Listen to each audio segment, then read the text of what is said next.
Doctor दांडे sir, प्रमुख पाहुणे संस्थेचे अध्यक्ष माननीय श्री तुषारभाऊ शिसोदे सर, या परिषदेसाठी लाभलेले उद्घाटक माननीय डॉक्टर मधुश्री सावजी मॅडम, राष्ट्रीय शैक्षणिक धोरण सुकाणू समिती सदस्य, महाराष्ट्र राज्य, तसेच या कार्यक्रमासाठी प्रमुख मार्गदर्शक म्हणून लाभलेले डॉक्टर तसेच या परिषदेसाठी असणारे समन्वयक माननीय डॉक्टर बालासाहेब केचे सर, या परिषदेसाठी वेळोवेळी मार्गदर्शन करणारे सल्लागार समितीचे सर्व सदस्य, विविध महाविद्यालयाचे प्राचार्य, डॉक्टर बाबासाहेब आंबेडकर मराठवाडा विद्यापीठ शिक्षणशास्त्र विभागाचे सर्व अभ्यास मंडळामधील सदस्य, माननीय doctor Borde sir, Yadav sir, Wadmare sir, Pithe sir आणि इतर सर्व या ठिकाणी उपस्थित झालेले आहेत. सर्वांचे मी तसेच बीएड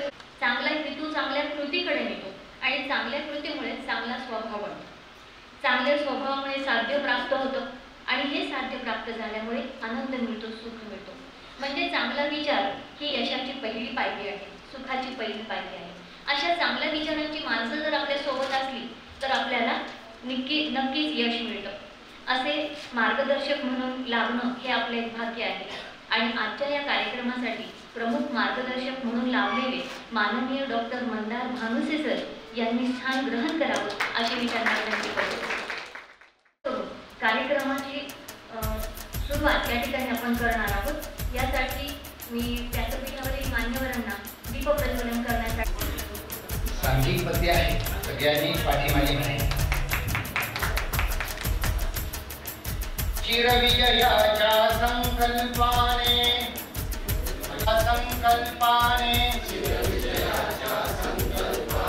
हृदये काठोकाठ भरू, मृत्युंजयीकच देव बनू, भगीरथासम परिश्रमाने स्वर्गातील गंगा आणू, अगस्तीच्या त्या पराक्रमासम मुठीत धरू, मातृभूमीच्या दिग्विजयाची गुप्त मनीषा पूर्ण करू, शाली वाहनास उभे करू सैनिक चला, बाहुबलावर ध्वस्त करूया,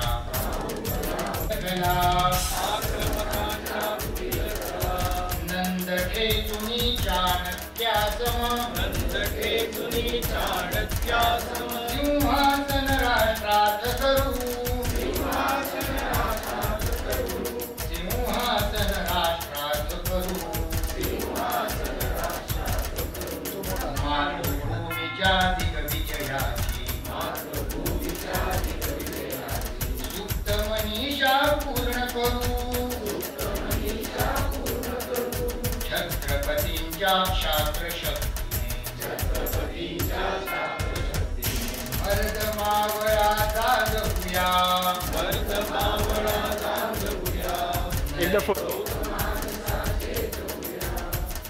सिंधू प्रेरित संकल्पाने हृदये काठोकाठ भरू, मातृभूमीच्या दिग्विजयाची सुप्त मनीषा पूर्ण करू,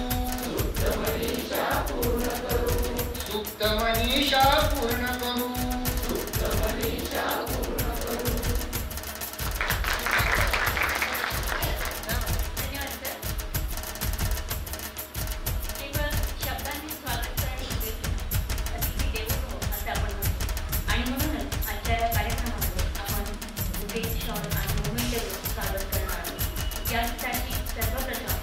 माननीय डॉक्टर मधुश्री सावजी मॅडम यांचं स्वागत, माननीय कोषाध्यक्ष श्री तुषारभाऊ शिसोदे सर यांनी करावं अशी विनंती. माननीय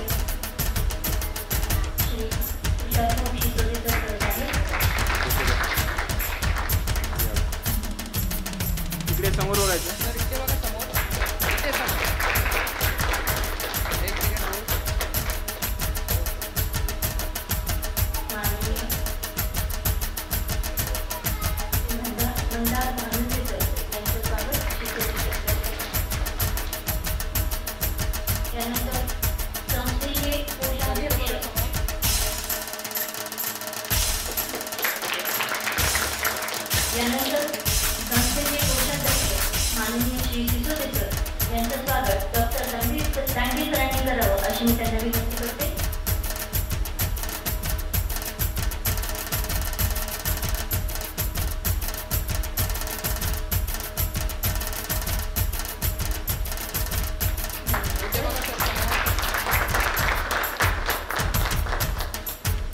प्राचार्य डॉक्टर खरकीकर मॅडम यांचं स्वागत डॉक्टर रामटेके मॅडम यांनी करावं अशी मी त्यांना विनंती करते.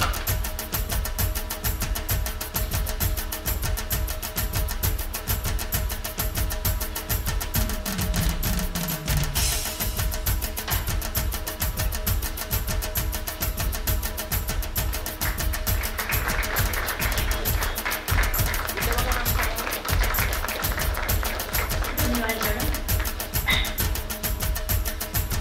डॉक्टर समाधान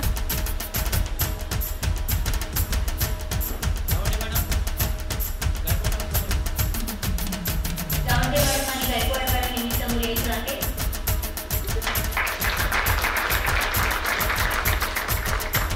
तसेच सल्लागार समितीचे सदस्य आणि उपस्थित प्राचार्य तसेच डॉक्टर चला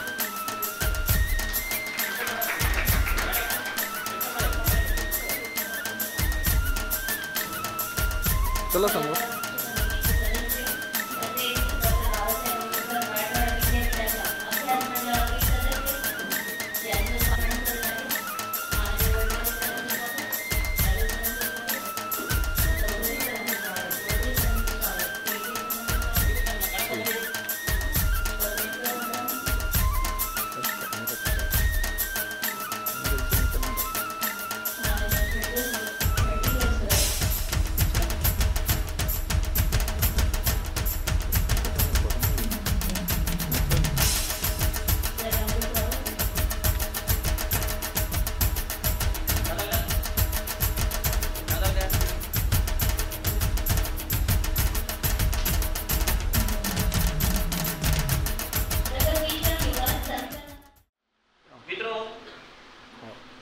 भारतीय ज्ञान प्रणालीतील पारंपरिक ज्ञानाची समकालीन उपयुक्तता या विषयावर ही राष्ट्रीय परिषद श्रीनाथ शिक्षणशास्त्र महाविद्यालय पैठण येथे संपन्न होत आहे.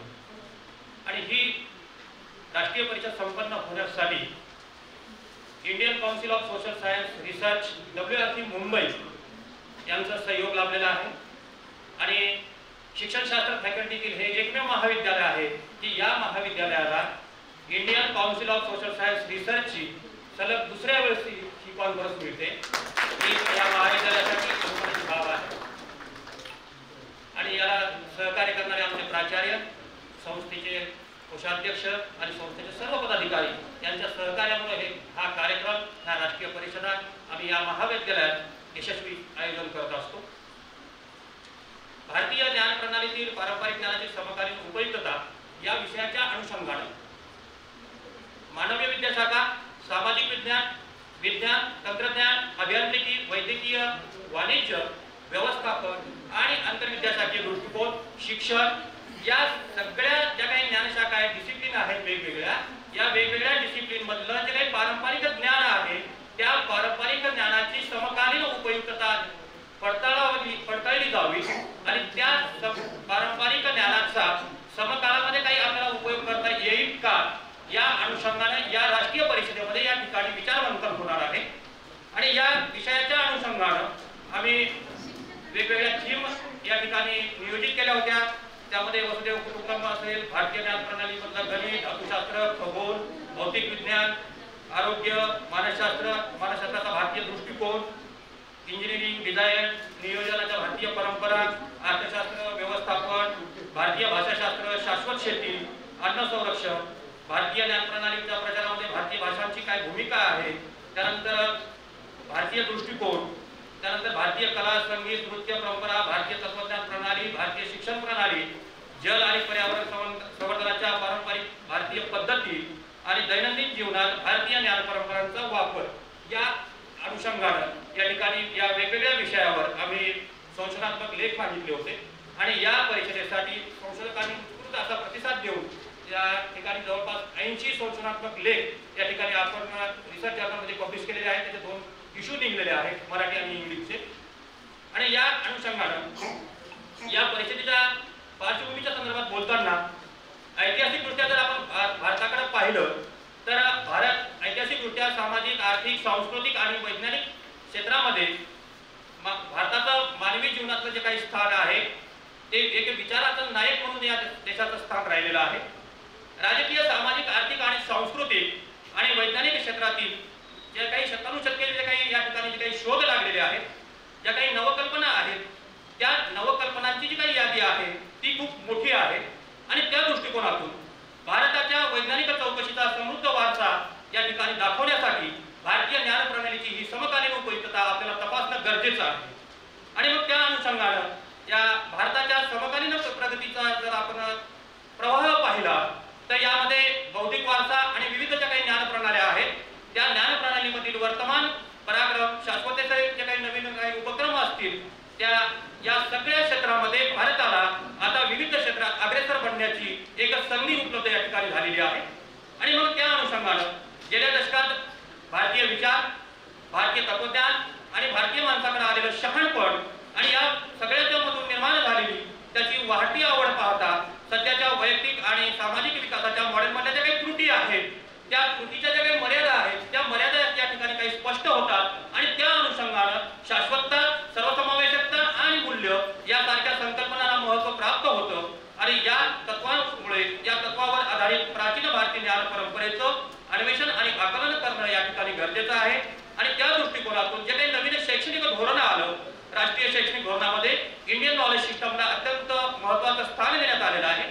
त्याच पद्धतीनं भारतानं G20चं नेतृत्व केलेलं आहे.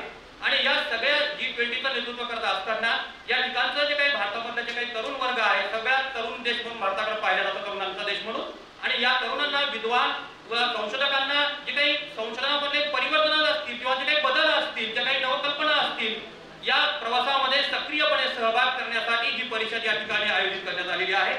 आणि या परिषदेमधून या ठिकाणी वेगवेगळ्या संधी आपल्याला उपलब्ध होतील. या सगळ्या बाबीचा विचार करता या भारतीय ज्ञान परंपरेच्या संदर्भात जे काही वेगवेगळे विचार प्रवाह आहेत, मी म्हणत नाही की एक सकारात्मक बाजू आहे, या भारतीय ज्ञान परंपरेच्या बाबतीत दोन विचार प्रवाह सध्या देशामध्ये आहेत.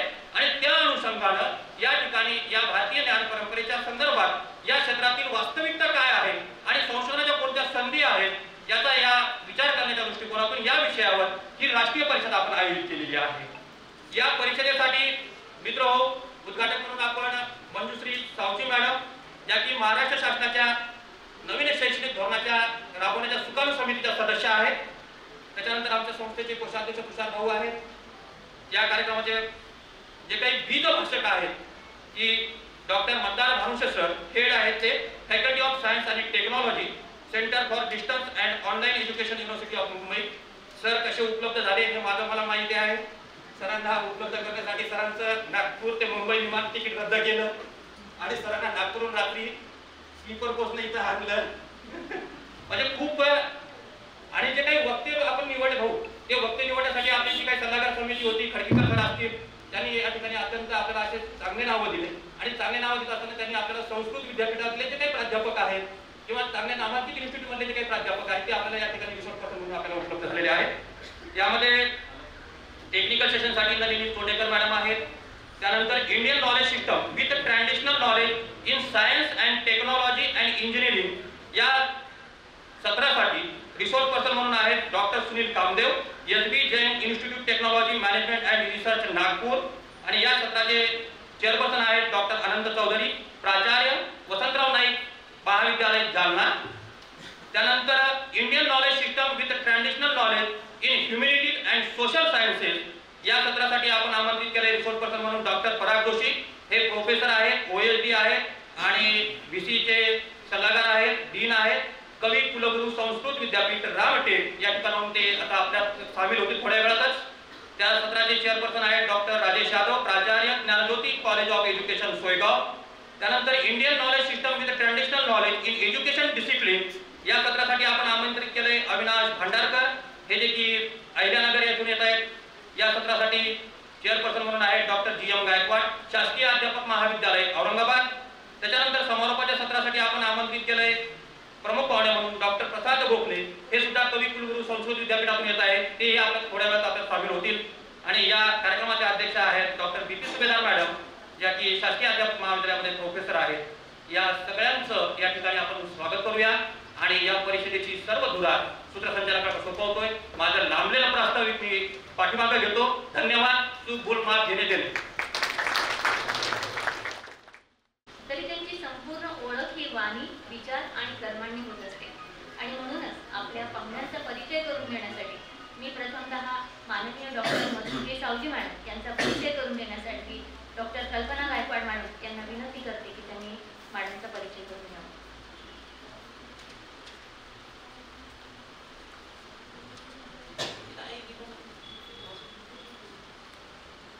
सन्माननीय विचारमंच, शिक्षणार्थी तसेच शिक्षकेतर कर्मचारी, आजच्या कार्यक्रमाचे उद्घाटन डॉक्टर मधुश्री सावजी मॅडम याचा परिचय मी आपणास देणार आहे. मॅडमचे पूर्ण नाव डॉक्टर मधुश्री संजीव सावजी. मॅडम सध्या महाराष्ट्र शासन सुकाणू समितीचे सदस्य आहेत. मॅडमचे शिक्षण शालेय शिक्षण यवतमाळ महाराष्ट्र, वैद्यकीय शिक्षण MBBS इंदिरा गांधी वैद्यकीय महाविद्यालय नागपूर येथे आहे. अल्ट्रासाउंड डिप्लोमा MA मानसशास्त्र देवगिरी महाविद्यालय छत्रपती संभाजीनगर. प्रमाणपत्रे योग प्रवीण नाशिक, REBT प्रमाणपत्र, अभ्यासक्रम IPH मुंबई, इमोशनल इंटेलिजन्स प्रमाणपत्र, लॅटरल एज्युकेशनचे अनेक कोर्स, ब्रह्मकुमारीचे व्यवस्थापन, art of living, landmark education, Igatpuri, Vipassana Dasbodh व्यवस्थापन इत्यादी. मॅडमचे मानद भूषवलेली पदे महाराष्ट्र शासनाच्या शिक्षण विभागातील RTE समितीचे अशासकीय सदस्य 2015 ते 2018 पर्यंत, महाराष्ट्र आंतरराष्ट्रीय शिक्षण मंडळावर 2017 ते 2018च्या पूर्व प्राथमिक शिक्षणासाठी मुख्य अभ्यासक्रम सदस्य, डॉक्टर बाबासाहेब आंबेडकर मराठवाडा विद्यापीठ शिक्षण विभागाचा सदस्य 2017 ते 2020 पर्यंत, अपना क्लब सदस्य, 25 वर्षाहून अधिक काळ मूल्य शिक्षण कार्यरत. सावित्रीबाई फुले महिला एकात्म समाज मंडळाचे 1996 पासूनचे माजी विश्वस्त, जे दरवर्षी छत्रपती संभाजीनगरमधील 45 झोपडपट्ट्यांमधील 350 मुलांचे 7,000 किशोर आणि युवकांचे अनौपचारिक शिक्षण घेतात. भोसला मिलिटरी स्कूल नाशिकचे विश्वस्त, रिसर्च पेपर प्रेझेंटेशन. मॅडमने विविध कॉन्फरन्समध्ये आरोग्यविषयक, भावनिक इत्यादी विषयावर पेपर सादरीकरण केलेले आहे. तसेच मॅडम अनेक ठिकाणी व्याख्याने देतात. पुस्तक प्रकाशन मॅडमच्या आतापर्यंत 3 पुस्तक प्रकाशित झालेले आहेत. त्यामध्ये पहिलं जे आहे विज्ञानाचा मागोवा, दुसरं जे आहे पंचकोश विकास आणि तिसरं आहे रेगोट्या. पुरस्कार मॅडम सामाजिक कार्यासाठी महिला भूषण पुरस्काराने सन्मानित आहेत. प्रशिक्षक म्हणून अनुभव छत्रपती संभाजीनगर आणि महाराष्ट्रातील इतर जिल्ह्यांमध्ये विविध क्षेत्रातील महिलांसाठी भावनांची शाळा, कार्यशाळा आयोजित केलेली आहे. 5,000हून अधिक शिक्षकांसाठी विविध विषयात प्रशिक्षण सत्रे. तसेच मॅडमने गेल्या 25 वर्षात 25,000हून अधिक पालकांना संबोधित केलेले आहे. शिक्षण BA MA संगीत विशारद ते आहेत. 8 वर्षांपासून त्यांचे संगीत क्लासेस आणि विविध प्रकारचे कार्यक्रम या ठिकाणी घेतात. भक्तिगीत, भावगीत, भजन वगैरे, चित्रपटगीत इत्यादी कार्यक्रमांचाही मॅडमला अनुभव आहे. त्याचप्रमाणे लिखाण आणि काव्यलिखाण हे त्यांचे छंद आहे. मॅडमने विविध पुस्तकं सुद्धा प्रकाशित झालेले आहेत. संतश्रेष्ठ श्री ज्ञानेश्वर माऊली यांच्या चरित्रावर आधारित माऊली गीत गायन हे पद्य त्यांचं आहे. त्यानंतर आळंदी येथे त्या मॅडमच्या पुस्तकाचं प्रकाशन झालेलं आहे. यातील गीतांचा कार्यक्रम पण मॅडमच्या या ठिकाणी झालेला आहे. व्यवसायाचे जिंगल्स बनवणे, गाणी किंवा कविता संगीतबद्ध करणे हे मॅडमचे छंद आहेत. त्याचप्रमाणे स्वलिखित भावगीतं, भक्तिगीतं, आरत्या इत्यादी पण मॅडम संगीतबद्ध करतात. मॅडम या ठिकाणी एक वैयक्तिक पद सादर करणार आहेत. तर मॅडमला मी या ठिकाणी आमंत्रित करते.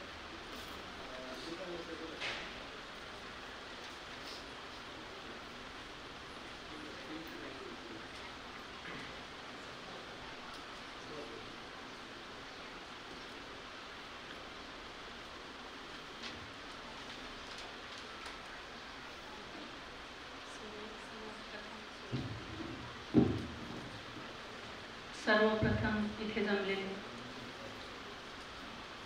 सर्व परीक्षक मंडळी आणि प्रेक्षक मंडळी यांना माझा नमस्कार.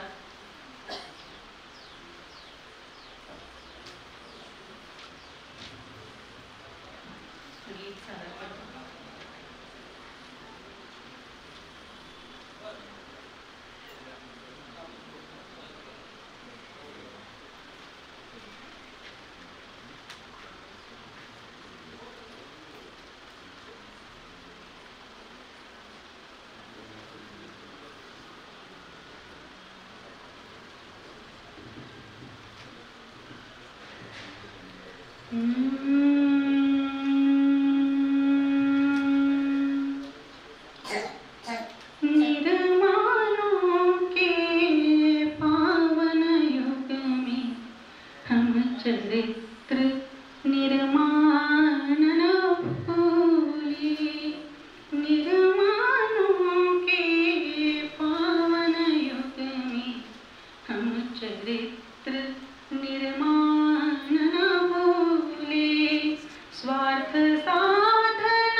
धन्यवाद.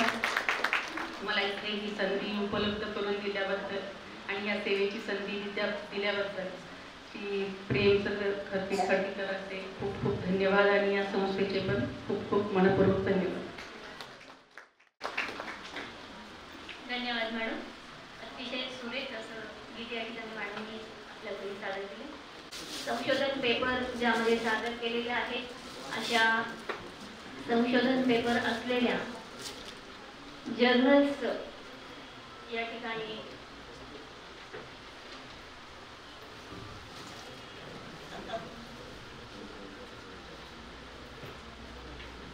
सर इथे बघा एकदा.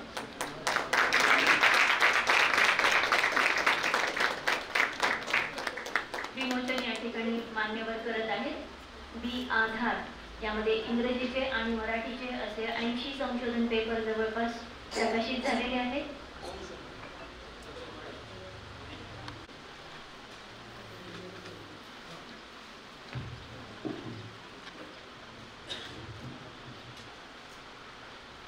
नमस्कार. आज ह्या विशेष परिषदेसाठी ज्याच्यामध्ये इंडियन नॉलेज सिस्टीम समकालीन काय उपयुक्तता असू शकते याचा विचार करणारी ही कॉन्फरन्स आणि हे आयोजित केली आहे विवेकानंद प्रतिष्ठान आणि आयोजित करणाऱ्या संस्थेचे कोषाध्यक्ष आहेत, प्राचार्य आहेत, माझे काही सहकारी मित्र आहेत मंदाजी आणि खडकीकर मॅडम, आपण सर्व. खरं तर 2 सत्राचा वेळ संपून गेलेला आहे, त्यामुळे मी किती वेळ बोलायचं मला दिलेला 1 तास होता, त्याच्यामुळे मी तुमचा खूप वेळ घेणार नाही. थोडक्यात जेवढं सांगता येईल तेवढं सांगण्याचा प्रयत्न. पण तरीही जेव्हा आपण एखादी परिषद घेतो तर काल मला एक मैत्रीण भेटली नेमकीच आणि ती वीणा वर्ल्डच्या आणि जपानला गेली होती. मोठा ग्रुप होता मैत्रिणींचा. तिने मला जी कथा सांगितली तेवढी मी तुम्हाला सांगते. ती म्हणाली की त्यांनी पहिल्या दिवशी वीणा वर्ल्डच्या ऑर्गनायझरनी सांगितलं की तुम्हाला 8 वाजता या स्क्वेअरवर सगळं सामान घेऊन पाण्याच्या बाटली सहित आणि युरिनलला जाऊन इथे पोहोचायचं आहे. तुम्ही इथे आल्यावर असं म्हणू नका की मला लग्नीला जायचं आहे. आणि ॲज युजल 2-4 लोक उशिरा आले आणि त्या दिवशी बस ती म्हणाली की मी मॅनेज केली आहे, पण दुसऱ्या दिवशी जर तुम्ही उशिरा आला तर तुम्हाला तुमच्या टॅक्सीने पुढच्या ठिकाणी जावं लागेल. तर लोकांना असं वाटलं की नाही नाही शक्य चालू शकतं हे उशिरा येणं आणि त्यामुळे दुसऱ्या दिवशीही 3-4 लोक उशिरा आले, बस निघून गेलेली होती. तर वेळेचं महत्त्व हे कुठे जाणवलं बरं मला? पैठणला येताना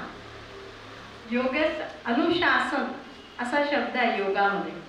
तर हा अनुशासन हा शब्द आयुष्याच्या सगळीकडे. इंडियन नॉलेज सिस्टीम जर आपण विचार केला तर त्याचं मूळ हे अनुशासनात आहे. सगळ्या गोष्टी अनुशासनात आहे. मग तो आहार असो, विहार असो, व्यायाम असो, बोलणं असो, बसणं असो, झोपणं असो, जेवणं असो, what ever it is always in time आणि प्रॉपर टाईम. मला असं वाटलं की पुढच्या परिषदेला मी नसेल, पण माझं एक प्रांजळ मत म्हणून मी मांडते की वेळ पाळली. एक आपण इंटरनॅशनल कॉन्फरन्स सारखा विचार करतो तेव्हा आपण छोट्या छोट्या गोष्टींचा निश्चितपणे विचार केला पाहिजे. त्याच्यामध्ये स्वच्छतेचा असतो, सुरक्षेचा असतो, वेळेचा असतो, ग्रीट करण्याचा असतो, अनेक गोष्टी असतात. की छोटासा हार आणला तर आपलं प्रतिमा किती मोठी आहे, हार किती छोटा. तर यालाच इंडियन नॉलेज सिस्टीम म्हणतात असं माझं त्याच्यातलं मत आहे. दुसरं असं की रिसर्च केला आहे आपण. तर इंडियन नॉलेज सिस्टीममध्ये रिसर्च काय होता बरं आणि कुणी केला तो? तर ऋषी मुनींनी केला. तर ऋषी हे संन्यासी होते का? तर संन्यासी नव्हते, तुमच्या माझ्यासारखे गृहस्थाश्रमी होते. अनेक ऋषींनी लग्नच केलेली होती. फार कमी लोक असे होते की ज्यांनी लग्न नव्हते केली. त्यांच्या अनेक पत्नी या गुरुपत्नी या त्या म्हणजे साधना करणाऱ्या होत्या किंवा आलेल्या गुरुकुलात आलेल्या लोकांच्या काळजी घेणाऱ्या त्या विद्यार्थ्यांच्या. तर नुकताच कुंभमेळा झालेला आहे आणि कुंभमेळ्यामध्ये पण अनेक लोक जाऊन डुबकी मारून आले. मी गेले नाही, पण मी काशीला जेव्हा गेले तेव्हा माझ्या लक्षात आलं की इंडियन नॉलेज सिस्टीम हा किती गोष्टींवर. तर मला असं कुणीतरी म्हणे धनुर्वेद शिकवणारं इथे काशीला आहेत काही काही. तर मग मी विचार केला की कोणाला विचारावं, म्हणून एका घाटावर गेले आणि तिथे विचारलं की धनुर्वेद शिकवणारे कोणी आहेत का इथे. ते म्हणाले की या 15 किलोमीटरमध्ये 150 गुरुकुल धनुर्वेद शिकवणारे आहेत, तुम्हाला कोणतं पाहिजे. मी म्हटलं माझ्याजवळ तर एकही नाव नाही. तर जसं या कुंभमेळ्यामध्ये सरस्वती, यमुना आणि गंगा 3 नद्यांचा संगम आहे असं म्हणतात. त्याच्यातली सरस्वती लुप्त आहे, आज दिसत नाही, पण नासानी म्हणताय की आहे इथे नदी होती. तसं इंडियन नॉलेज सिस्टीम हे सध्या लुप्त आहे. हे लुप्त असलेलं सगळं बाहेर काढणं, याच्याकडे बघण्याचा दृष्टिकोन तयार करणं, याला आपण असं म्हणू की माझ्या छोट्या छोट्या गोष्टींमध्ये मी भारतीयत्व कसं बघू शकतो. अगदी भारत उत्तम होता, सोन्याची चिडिया होता वगैरे हा भाग जरी असला तरी सुद्धा आजच्या माझ्या समकालीन, त्या सरांनी म्हटलं की आत्ताच्या वेळेला मी कसं बघू शकतो. तर नॅशनल एज्युकेशन पॉलिसीमध्ये एक शब्द आलाय आणि त्याच्यावरच मला असं वाटतं मी बोलावं. ऋषींबद्दल मी तुम्हाला म्हटलं तसं तपोमूलक साधनम असा एक शब्द आहे. म्हणजे तप करणं हेच रिसर्च. तप करणं म्हणजे काय, तर समजा केमिस्ट्रीचे प्राध्यापक असतील तर सांगते कॉपर सल्फेट असतं, ते हायड्रस कॉपर सल्फेट म्हणजे ज्याच्यात पाणी असतं ते निळ्या रंगाचं असतं. त्याला समजा आपण तापवलं तर त्याच्यातलं पाणी निघून जातं आणि ते निळ्या रंगाचं कॉपर सल्फेट पांढरं होतं. पांढरं होतं म्हणजे काय, तपण्याने ते पांढरं होतं म्हणजे सगळ्यांना सामावून घेण्याची शक्ती त्याच्यामध्ये येते. तर इंडियन नॉलेज सिस्टीम हे तापवलेल्या कॉपर सल्फेट सारखं आहे, ज्याच्यामध्ये सर्व समाहित होतं, सर्व जग वसुधैव कुटुंबकम सारखं समाहित होतं. आपण आता छान प्रकाशन केलं, मी काही चाळलं, त्यांनी आधी मला दिलं तर जवळपास सगळे विषय वेगवेगळे त्याच्यात आले. त्याच्यात ते 2-4 लेख मी जरा बारकाव्याने त्याचे काही हेडलाईन्स वाचले. मला असं वाटतं की रिसर्च करताना त्या संबंधीची खोली महत्त्वाची.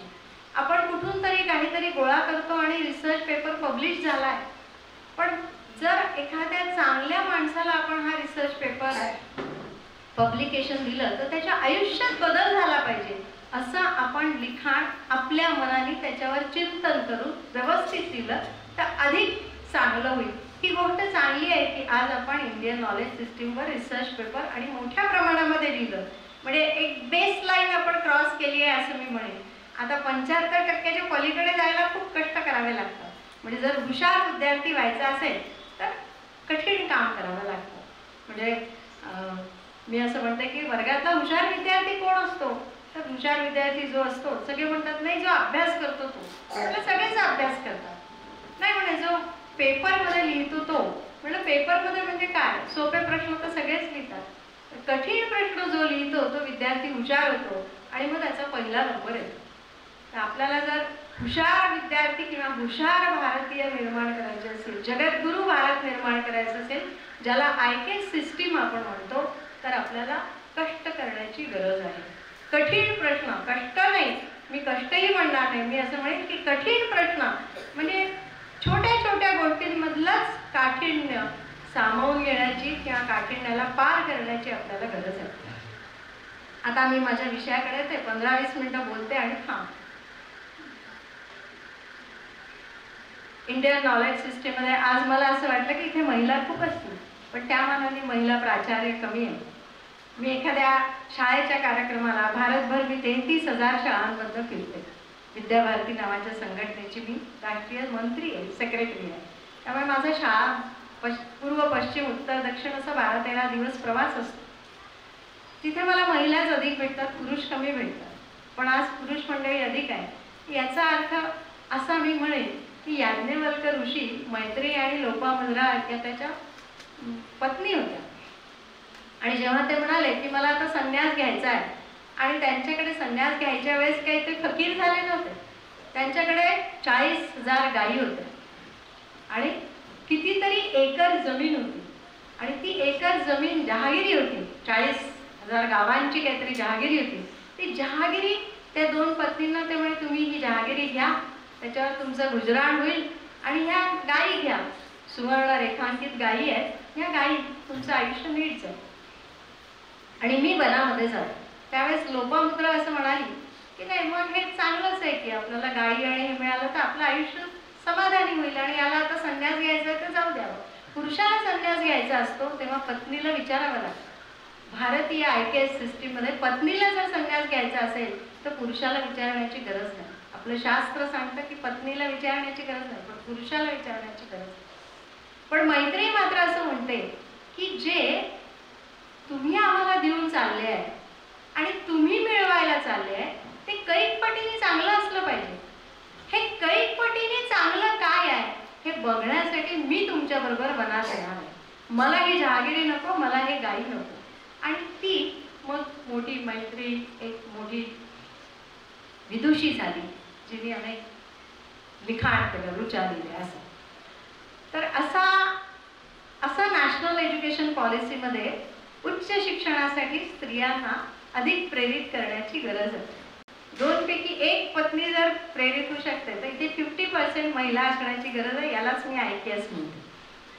आणि मुलींची मुली अधिक आहे. म्हणजे मी कोषाध्यक्षांशी जेव्हा बोलले तेव्हा ते म्हणे की आमचे 46 युनिट आहे आणि आमचा फोकस हा मुली आहे. तर मग मुली 12वी पर्यंत शिकून लग्न करतात का, BA करूनच लग्न करतात का, आपण त्यांना रिसर्चकडे वळवतो की नाही वळवत, हा पण इंडियन नॉलेज सिस्टीमचा एक भाग आहे.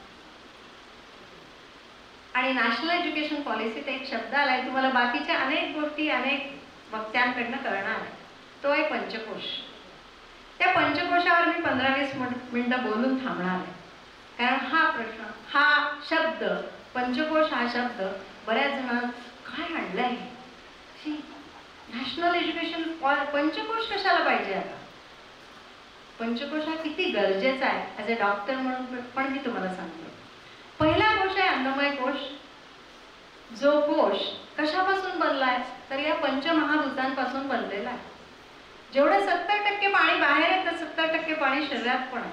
जेवढी हवा बाहेर आहे तेवढी हवा आतमध्ये आहे. असं या पंचमहाभूतांपासून बनलेलं शरीर या पंचमहाभूतांमध्ये विलीन होतं. आणि हे विलीन व्हायच्या आधी माझं शरीर सक्षम करायचं म्हणजे काय करायचं तर त्याला त्यांनी पायऱ्या दिलेल्या आहेत. त्या पायऱ्या काय आहेत तर तुम्हाला ते सगळं माहित आहे की आहार, व्यायाम हे सगळं करायचं, पाणी भरपूर प्यायचं आहे. हे सगळं करत असताना पंचमहाभूतांपासून बनलेलं शरीर. तर पंचमहाभूत कशी आहेत.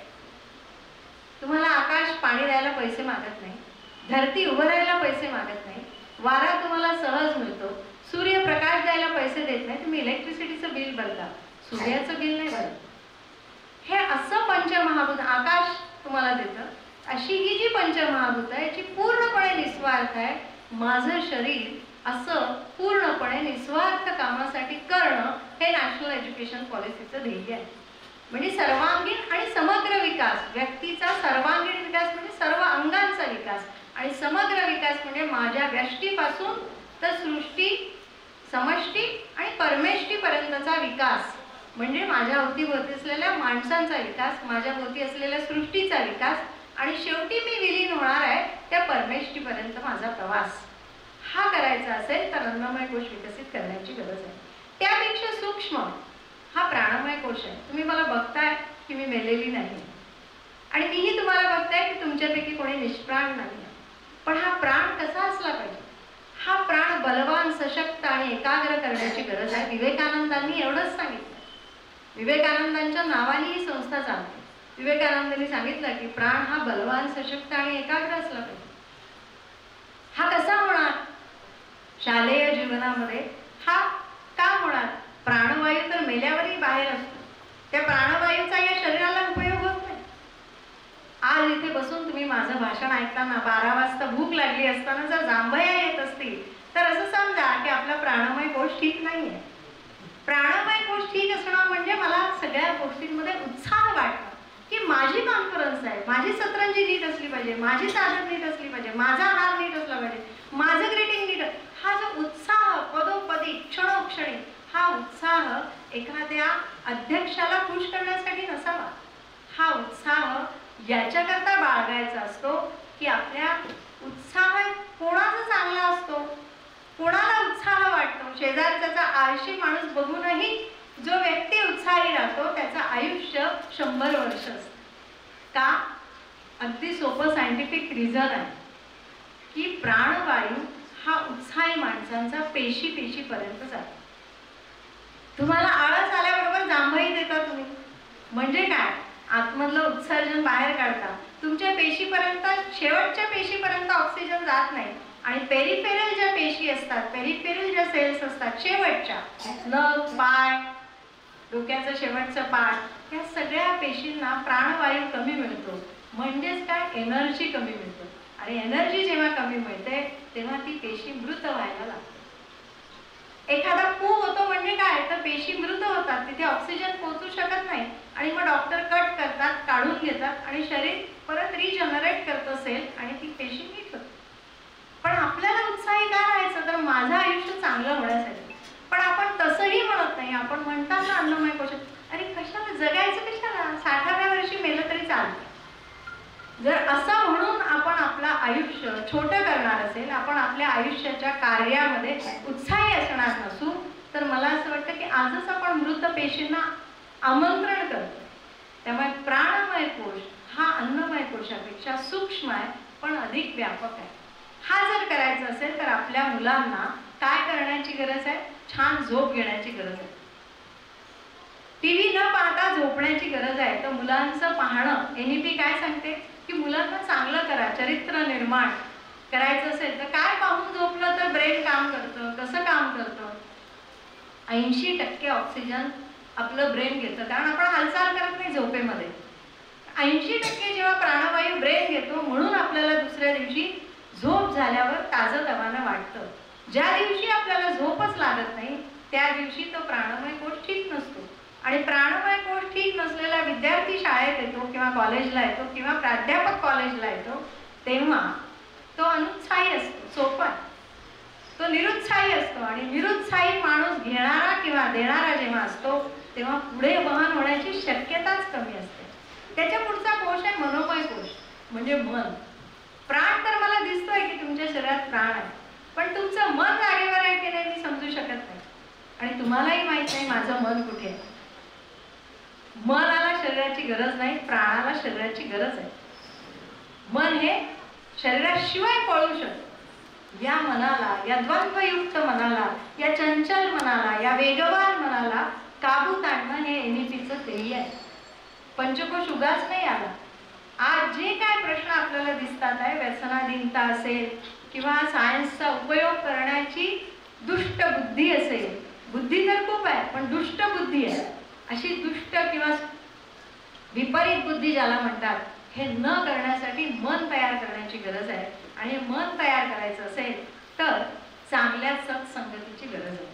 म्हणजे मी ऐकलं तेव्हा मला खरंच मनापासून आनंद झाला की कोशाध्यक्षांचा संपर्क समर्थ काय स्वामी समर्थांच्या अनेक संस्थांशी आहे किंवा त्यांनी रामकृष्ण आश्रमाला जागा दिली आहे. दॅट इंडिकेट्स की कुठेतरी प्रत्येक माणसामध्ये चांगुलपणा लपलेला आहे. माणसाचं मन कसं काम करतं तर माणसाच्या मनावर माणसाचं आनंदी जीवन अवलंबून असतं. एका न्यूरोसर्जननी जर्मनीमध्ये प्रयोग केला आणि प्रयोग असा होता की 2 झाडं लावली आणि एका माणसाला सांगितलं की याला तू पाणी दे आणि याला जी फुलं आणि फळं येतील ती तू घरी घेऊन जायची. आणि दुसऱ्या माणसाला सांगितलं की यालाही तो दुसरं झाड तसंच, याला तू पाणी द्यायचं, खत घालायचं आणि 3 वर्ष सांभाळायचं आणि याला जे काय येईल ते तू रुग्णांना जाऊन द्यायचं. दोन्ही पेशंटच्या ब्रेनच्या टोमोग्राफीज केल्या गेल्या. जसं जसं ते झाड वाढवत होते तसं प्रत्येक दिवसाला त्याची टोमोग्राफी झाली, म्हणजे त्याचा स्कॅन झाला. तर त्याच्यामधले जे हॅपीनेसचे इंडेक्स आहेत तर ते इंडेक्स या ज्या माणसाने झाडाला पाणी घातलं, जो रुग्णाला देणार आहे त्याचे हॅपीनेसचे इंडेक्स फ्लश होते, ट्रिकल होत होते की त्याचं आयुष्य उत्तम होणार आहे, त्याला कमीत कमी आजार होणार आहे.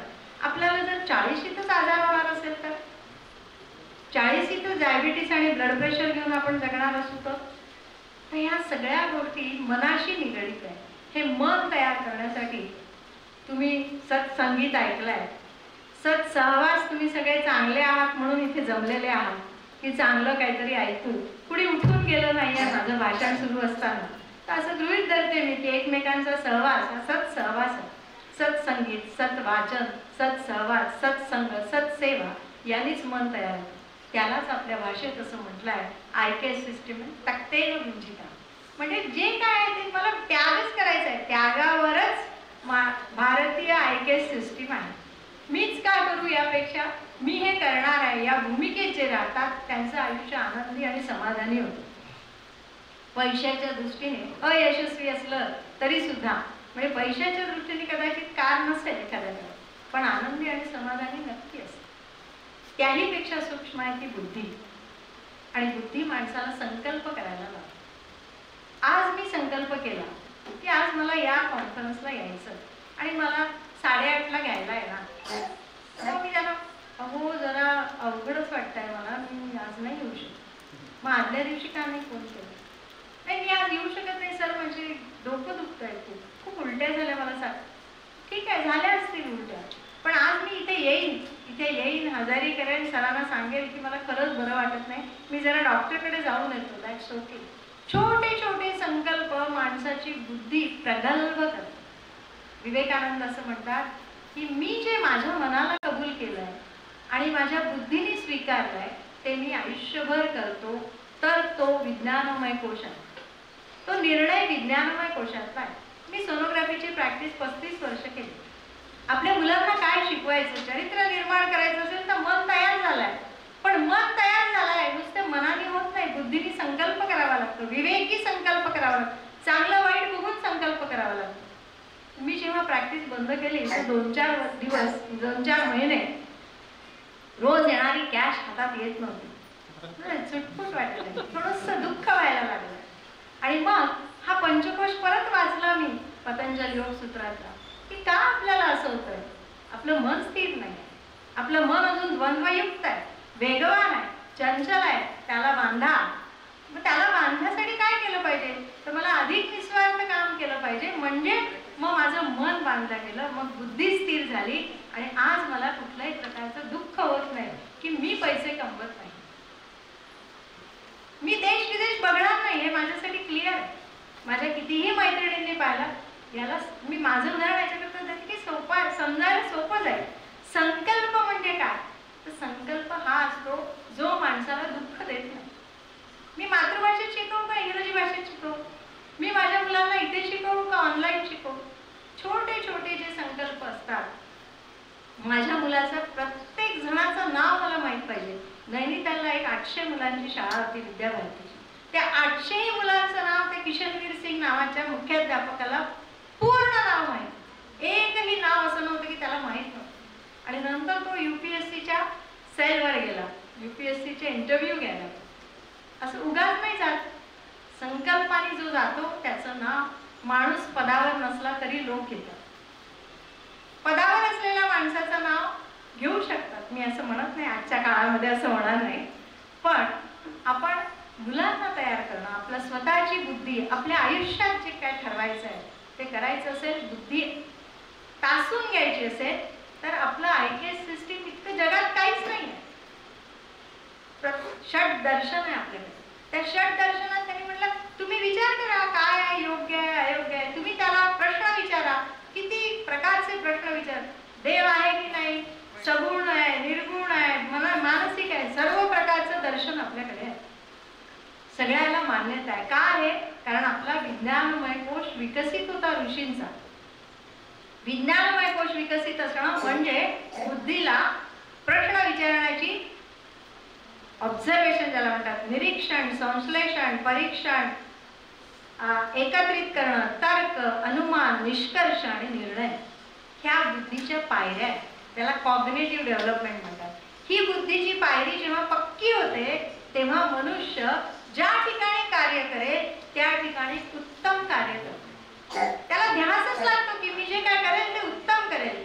पण जेव्हा बुद्धीचे सगळ्या डेव्हलपमेंट आपण करत नाही आणि मनावर आधारित काम करतो आणि प्रोफेसर बनून येतो तेव्हा अच्छा हा 4 लोक करत नाही, आपण नाही केलं तर काय हरकत, 9ला तर कोणीच येत नाही, 11ला जाऊ की, जावा 11ला बिलकुल जा.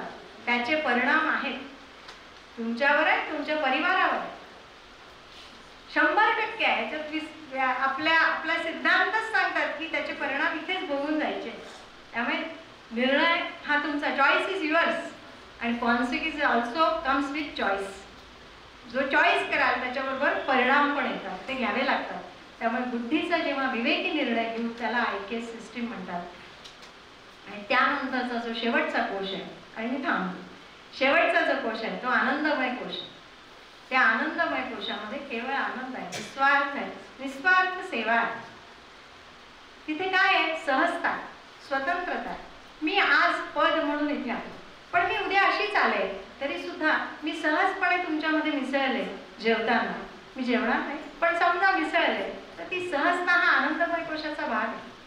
मी पदाने मिसळले, अच्छा उद्घाटक म्हणून मी आहे तुमच्यामध्ये, मला विचारा सगळेजण, तर ती सहजता नाही, तो माझ्या आनंदमय कोशाचा विकास आहे. सहजता, स्वतंत्रता, प्रेम, या सर्व चराचर सृष्टीबद्दल प्रेम वाटणं हा आनंदमय कोशाचा विकास आहे. असा त्याच याच्यामध्ये नवनिर्मिती होती. सृजनशीलता हा आनंदमय कोशाचा विकास आहे. नवीन मला लिहिता येतं का? मी 10 गोष्टी वाचेल, पण तरी माझे शब्द, माझं काहीतरी त्याच्यात 4 वाक्य तरी माझे स्वतःचे असतील, त्याला म्हणतात नवनिर्मिती. ती नवनिर्मिती या 5ही कोशांना डेव्हलप केल्यानंतरच येते, आपोआप येत नाही. मला असं वाटतं की वेळ खूप कमी आहे, मी हे 5 कोश 1.5 तास 5 दिवस सांगते. मी तुम्हाला 20 मिनिटांमध्ये सांगण्याचा प्रयत्न केला आहे. इंडियन नॉलेज सिस्टीम या पंचमहाभूतांवर अवलंबून आहे. पंचमहाभूतांचं हे शरीर आहे, या शरीराची समग्र आणि सर्वांगीण डेव्हलपमेंट म्हणजे माझी डेव्हलपमेंट आहे. माझ्या डेव्हलपमेंटबद्दल बरोबर माझ्या सृष्टीची, माझ्या समष्टीची म्हणजे माझ्या सगळ्या लोकांची डेव्हलपमेंट, माझ्या घरात असलेल्या नोकर चाकरांची डेव्हलपमेंट ही मी जेव्हा बघेन तेव्हा मी परमेश्वराकडे जाईल. असं म्हणतात की आपल्यापासून देवाकडे जाताना देश मध्ये लागतो. आणि म्हणून 6 क्षेत्र घेऊन NEP मध्ये असं म्हटलंय की तुमचा स्वतःचा सर्वांगीण विकास करा. तो विकास केल्यानंतर तुम्ही सोशली ॲक्टिव्ह राहा. सोशली ॲक्टिव्ह राहिल्यानंतर नॅशनसाठी काम करा आणि मग वसुधैव कुटुंबकमची बात करा. डायरेक्ट ग्लोबलची बात न करता छोट्या छोट्या गोष्टींमधनं केलं तर इंडियन नॉलेज सिस्टीम ही रुजवल्या जाईल. आजच्या या परिषदेमध्ये मला उद्घाटक म्हणून बोलवलं आणि जी काय संधी दिली त्याबद्दल आणि तुम्ही जो कान आणि वेळ दोन्ही मला दिले त्या सर्वांबद्दल मी पुनश्च एक बार धन्यवाद देते आणि थांबते. पंचकोशांची माहिती आणि व्यक्तिमत्व विकास याचं NEP मधलं स्थान या ठिकाणी आपल्याला सांगितलं. जीवनात यशस्वी होणं हे प्रत्येकाच्याच पदरात आहे असं नाही, पण प्रयत्नवादी अयशस्वी कधीच होत नाही. आणि म्हणून गरुडाकडून पंख घ्या भरारी मारण्यासाठी, सूर्याकडून तेज घ्या अंधाराचा नाश करण्यासाठी, पर्वताकडून निश्चय घ्या निर्णयावर ठाम राहण्यासाठी आणि फुलांकडून सुवास घ्या दुःखात हसण्यासाठी. असं आम्हाला सतत, त्यानंतर आभाळाकडून विशाल सांधे चुका माफ करण्यासाठी आणि वाऱ्याकडून वेग घ्या प्रगतीपथावर अग्रेसर होण्यासाठी असं सांगणारे आणि आम्हाला सतत मार्गदर्शन करणारे संस्थेचे कोषाध्यक्ष माननीय तुषारभाऊ शिसोदे सर यांना मी अशी विनंती करते की त्यांनी आम्हाला थोडक्यात मार्गदर्शन करावं.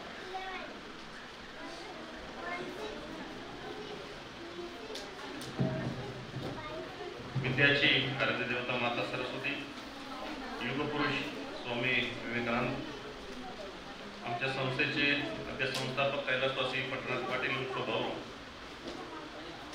संत एकनाथ महाराजांच्या पावन स्पर्शाने पुनीत झालेल्या पैठण नगरीमध्ये आज आयोजित केलेल्या या राष्ट्रीय परिषदेसाठी उद्घाटक म्हणून त्या ठिकाणी उपस्थित असलेले डॉक्टर श्रीमती माधुरीश्री सावजी मॅडम, या ठिकाणी वेळात वेळ काढून नागपूरहून संभाजीनगरपर्यंत स्लीपर कोचने प्रवास करून आलेले आमचे डॉक्टर मदनजी भानुसे, या कार्यक्रमाचे अध्यक्ष, या BEd कॉलेजचे प्राचार्य व विविध BEd कॉलेजहून विद्यापीठातून आलेले सर्व मंडळी, उपस्थित विद्यार्थी, मी आपल्या सर्वांचं विवेकानंद शिक्षण संस्थेच्या वतीनं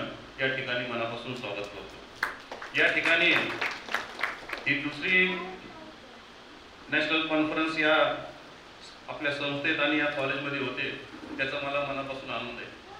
आताच ज्यावेळेस उद्घाटकीय भाषणामध्ये डॉक्टर मधुश्री सावजी मॅडमने जे सांगितलं ते ऐकून खरोखर मनापासून आनंद झालेला आहे. आज आम्ही शिक्षण संस्था चालत असताना आमच्या आजोबांनी ही शिक्षण संस्था 1946 साली स्थापन केली. त्यावेळी मराठवाडा हा निजाम राजवटीमध्ये असताना सुद्धा छत्रपती नावाने वसतिगृह सुरू करून आमच्या आजोबांनी या जालना आणि संभाजीनगरमध्ये विविध ग्रामीण भागामध्ये जवळजवळ 42 युनिट आमचे या ठिकाणी आहे आणि हे सर्व युनिट हे 100% ग्रँट आहे. याच्यामध्ये आम्ही काम करत असताना जे काही डॉक्टर मॅडमने जे काही सांगितलं ते सांगण्याची खरोखर आज शिक्षकांना गरज आहे. आणि माझ्या ज्या काही 12-13 वर्षाच्या कोषाध्यक्ष पदाच्या अनुभवावरून मी सांगतो, ज्यांनी BEd करताना रेग्युलर केलं ते उत्कृष्ट शिक्षक झाले आणि ज्यांनी प्रॅक्टिकलला आले, परीक्षा दिल्या, त्यांच्यात 100% फरक मला वैयक्तिक दिसून आला. म्हणजे कोणाला राग येऊ देऊ नका, जी काही घडलेली घटना आहे ती मी सांगतो. म्हणून या भारताला आणि महाराष्ट्राला सक्षम जर घडवायचं असेल तर या ठिकाणी शिक्षकांनी मजबूत होणं हे फार गरजेचं आहे. आज आमच्या शिक्षण संस्थेमध्ये गरीबातल्या गरीबांना शिक्षण देण्याचं काम आमची शिक्षण संस्था करते मॅडम. आम्ही आतापर्यंत एकही इंग्लिश स्कूल सुरू केलं नाही. आज शिक्षणाची व्यवस्था एक बिझनेस म्हणून झालेली मॅडम.